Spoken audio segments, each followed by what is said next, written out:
Hello guys and welcome back again sa aking YouTube channel. So today is another video and another sharing. So ganun. So meron ako i-share sa inyo guys about misconception. Syempre hindi siya masyadong common sa Pilipinas, but I want to share the misconception of annulment and kung paano kinasal sa ibang bansa.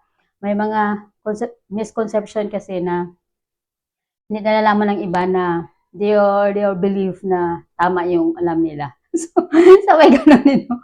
So, mas lamang ang may alam. So, please watch this video at sa mga hindi pa nag-subscribe sa aking YouTube channel, please subscribe, like, share, comment, and don't forget to hit the notification bell para updated kayo sa ating mga videos.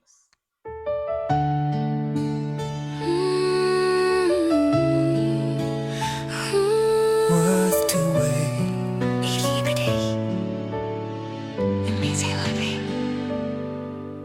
10 long years I held on tight, every prayer whispered through the night. Distance tried, but love stayed strong. Can't Lord, come. Okay, so pangalawang misconception. So may ganun. Punta tayo sa mga misconception, no? Hindi, kasi para alam natin guys, para hindi tayo magiging ewan, no? Parang napakita natin na matalino tayo, yung pala alam mo na kayo na magdugtong.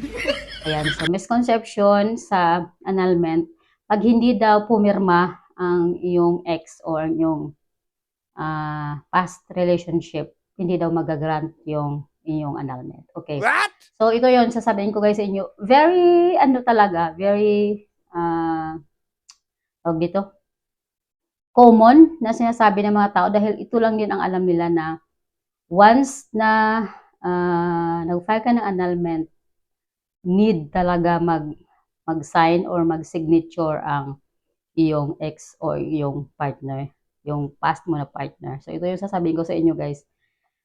Isang totoo. So, may ganun. At proven and tested na na-experience ko na hindi siya kailangan ng pirma.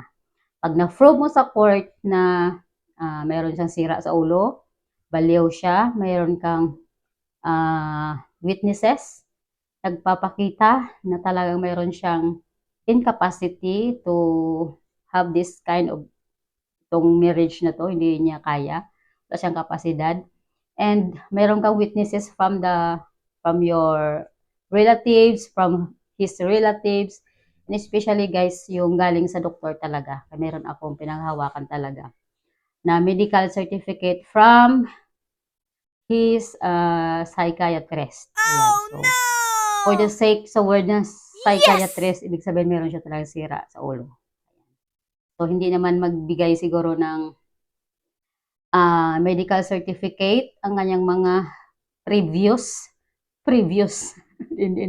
na doktor kung hindi ito totoo. Ayan. So, hindi guys, for information, FYI sa lahat ng mga nag-file ng annulment, hindi nyo guys iisipin yung pirma ng inyong ex. Ayan. So, hindi siya kailangan. Basta ma-prove mo na psychological incapacity siya.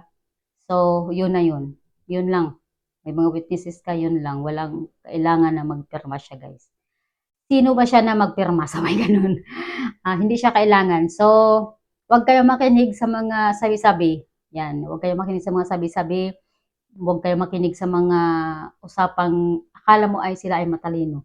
Ito guys, yung mga nakakausap ko, mga ano to ha, mga professional to ha, may nakatapos, mga professional na kung isipin mo mga sabihin mo, ay maraming alam to kasi nag-aral sa mga private school, mga matatalino.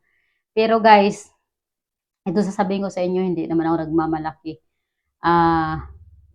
Before ako naggawa ng steps talaga guys, binasa ko siya. At marami akong mga research para alam ko yung mga steps by steps, ano yung gagawin, ano yung pasikot-sikot ng case o ng court. Ayan. So, Kahit guys doon sa court na yan, wala akong, sabihin na natin na siguro sa mukha ko naman, no, masasabi mo, maraming nag-prove na sa mukha ko talaga ay wala akong ano, wala akong, wala akong ano, walang scared na ano, ang sa akin kasi is totoo, right is right.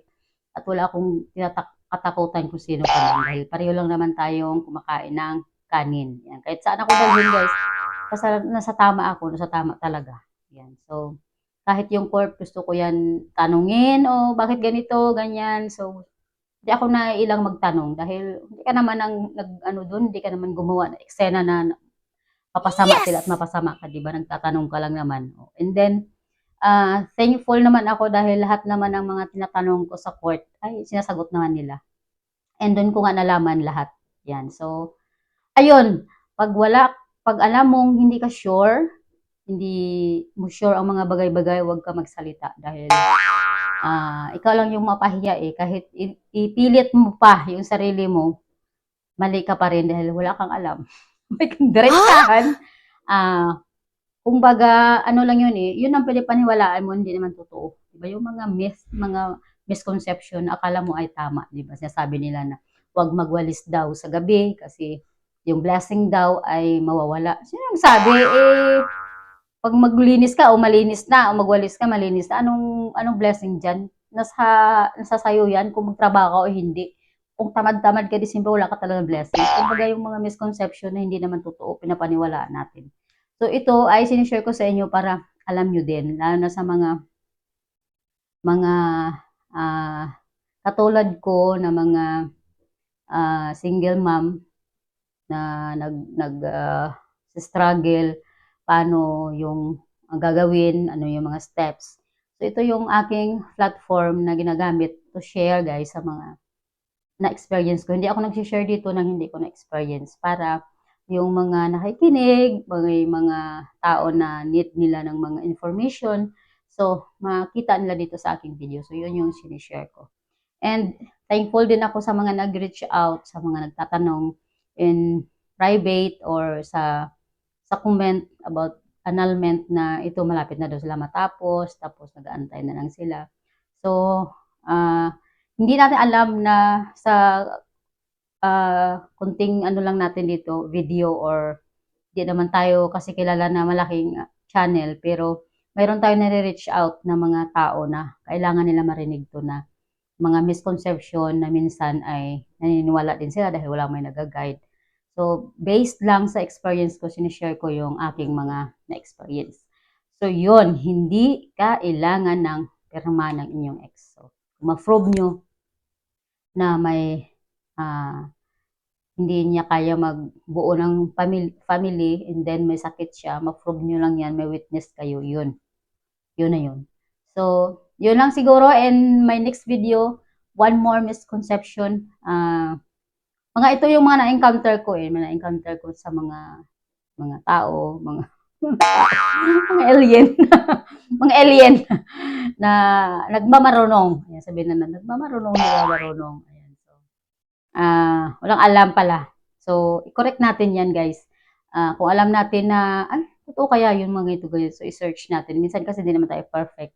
Naniniwala tayo. Lalo na sa mga balita, maniniwala tayo agad na, na-approve na ang ganito, ganyan-ganyan kasi sabi ni ganito. So, ano ba katotoo yun kung yun ay na-approve na? Yung gano'n, alam mo, marunong tayo mag-research. Lalo na ngayon, nasa age tayo ng AI. Ayan. Minsan yung mukha mo ay nailagay doon sa isang mukha na viral na nagnakaw pala o may pinatay o kung ano. Di ba maniwala ka agad, ay hala, pinatay niya si ganun. O di ba?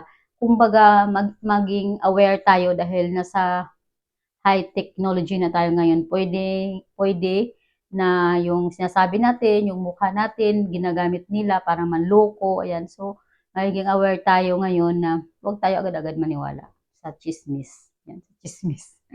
So, yun ang misconception na pangalawa na ba, na hindi kailangan ng perma ng ating ex bago na i-grant yung ating annulment. So, hindi natin kailangan.